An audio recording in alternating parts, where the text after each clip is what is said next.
अस्सलाम वालेकुम। मैं तैयब इजाज़ हूँ। आज की वीडियो बहुत इम्पॉर्टेंट है। मैं एक डिटेल रिसर्च को ऑन वेरी बेसिक पॉइंट्स जो है मैं आपको वो शॉर्ट से टाइम में मैं जो है एलैबोरेट कर रहा हूँ। This is based on my research. आज से 6 से 8 महीने पहले अ, अपनी रिसर्च पे अपने पोर्टफोलियो में कुछ चीज़ें हमने शॉर्ट लिस्ट की थी, जिसमें कुछ सेक्टर्स हमने शॉर्ट लिस्ट किए थे, जिसमें फार्मास्यूटिकल का सेक्टर था, ऑटोमोबाइल सेक्टर था, टेक्सटाइल सेक्टर था, ये मुझे अच्छी तरह याद है। और उनमें हमारी यही ओवरऑल एक हमारी रिसर्च थी कि this sector will make money. और on the basis of previous data हमने ये बताया था कि उन्होंने पैसा बनाया। लेट अस सपोज मैं खाली आपको एक केस स्टडी के लिए एक केस बता रहा हूँ कि पिछले 3 साल का डाटा मैं वैल्यूएट कर रहा हूँ, ठीक है। तो अगर तो मैं ओवरऑल जाता हूँ, बहुत पीछे चला जाता हूँ। लेट अस सपोज मैं चला जाता हूँ 22 अगस्त 2024 को, या मैं से पीछे जाता हूँ 6 जून 2024 को जाता हूँ। 6 जून 2024 को अगर मैंने टेक्सटाइल सेक्टर के किसी भी एक शेयर में अपनी इन्वेस्टमेंट की होती, तो 6 जून 2025 में मैं कहाँ खड़ा था? That was a very important point. तो मुझे रिजल्ट ये मिला कि अगर मैंने ये इन्वेस्टमेंट की होती जून में, या लेट अस सपोज चलें थोड़ा और सिंप्लीफाई कर देते हैं कि 30 जून को 2025 को अगर मैंने अपनी इन्वेस्टमेंट किसी टेक्सटाइल सेक्टर में की होती, तो 30 जून 2025 में मुझे कितना बेनिफिट हुआ होता?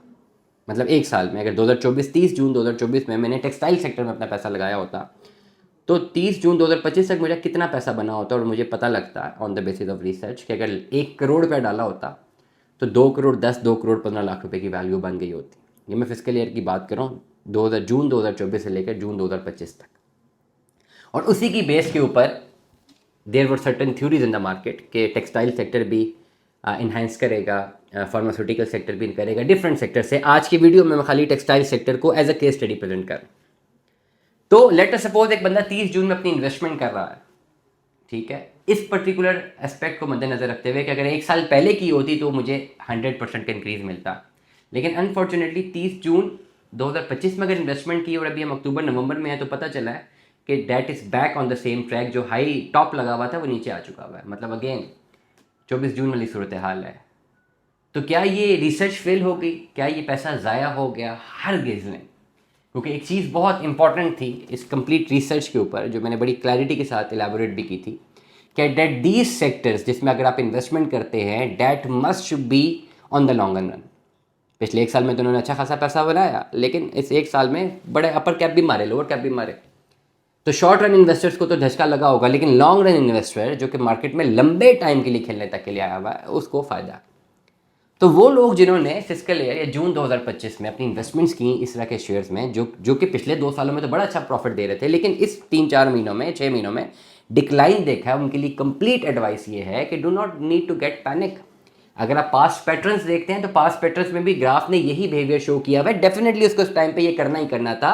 Your investment must be for the longer run, 2 से लेकर 3 साल की वैल्यूएशन तक, वहां पे आपको मुनाफा ही मुनाफा, और उसमें आपको डिविडेंड अलग देती है ये कंपनीज। इसलिए stock market is always for the longer run, it is not for the shorter run. और जो लोग न्यू कमर्स आते हैं वो शॉर्टर रन में अपना पैसा गवाते हैं। दुआ में याद रखिएगा, अपना बहुत सारा ख्याल रखिएगा। Stay tuned with us. अल्लाह हाफ़िज़।